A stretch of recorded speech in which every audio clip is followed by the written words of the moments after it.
গত বছরের নিয়ে এই বছরও রবিবার থেকে পুরাতন হাভেলির 14 দেবতা মন্দিরে শুরু হয়েছে সার্বজনীন খার্চি উৎসব। 7 দিনব্যাপী আয়োজিত এই খার্চি উৎসবের দিনগুলিতে পুরাতন হাভেলির সমগ্র প্রান্ত জুড়ে আবার পুরনো দিনের কথা ও সুর বেজে উঠেছে। রবিবার চিরাচরিত প্রথা অনুযায়ী 14 দেবতার বিগ্রহগুলিকে মন্দির থেকে বের করে আনা হয়। মেলার শুভ উদ্বোধন করে মুখ্যমন্ত্রী ডক্টর মানিক সাহা রাজ্যবাসীকে শুভেচ্ছা এবং অভিনন্দন জানান। তিনি বলেন, এবছর খার্চি পূজার থিম হলো সবুজায়ন। এই ধরনের থিম রাখার মূল উদ্দেশ্য হলো প্রকৃতির প্রতি ভালোবাসা এবং আগ্রহ প্রকাশ করে নির্ণয় করা হয়েছে।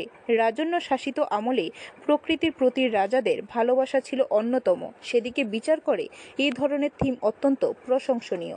শুভ সূচনা এবং মার স্নান করানো, মুখ ধোয়ানো 7:35 মধ্যে মার স্নান যাত্রা শেষ করে 9:42 মধ্যে খার্চি পূজা সমাপন আমরা করতে হবে। মানে সরকারি পূজা 7 দিনব্যাপী পূজা চলবো।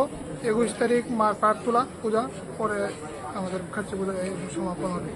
আমরা আশাবাদী সমস্ত ভক্তবৃন্দরা মার পূজার ভিতরে অংশগ্রহণ করবেন এবং সুস্থ পরিকল্পনা করে আমাদেরও সাহায্য করবেন, আপনারাও সুন্দরভাবে থাকবেন।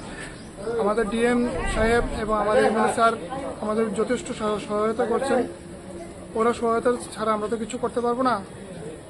ওরা যেমন আমাদেরও সাহায্য করে, আমরা যেমন ওদের সাহায্য ভক্তিবৃন্দের কাছে আশাবাদী সবার মঙ্গলার্থে পূজাটা করা হয় শান্তি শৃঙ্খলাভাবে, আমরা যেমন পূজাটা করতে পারি।